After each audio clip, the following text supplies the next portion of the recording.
আজ থেকে আমরা নিয়ত করব এবং আমরা এজন্য নিজেদেরকে আমরা গঠিয়ে নেব, যাতে করে আমরা এই হজ করার জন্য সমর্থবান হতে পারি।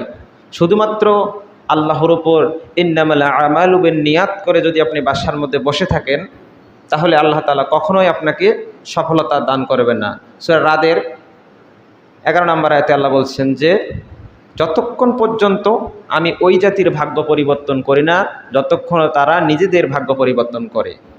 আল্লাহ তাআলা আমাদের চেষ্টা সংগ্রামকে দেখতে চান, আমরা কতটা নিজের অন্তর থেকে কাজটা করছি।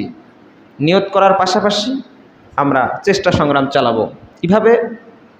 আমরা গরিব মানুষ অনেকে আছি, আমাদের অর্থনৈতিক অবস্থা ভালো নয়, এজন্য আমরা চেষ্টা করব অন্তত বাড়ির মধ্যে একটি সঞ্চয় করার জন্য। একটি মাটির ব্যাংক অথবা প্লাস্টিকের ব্যাংক আমরা কাটব।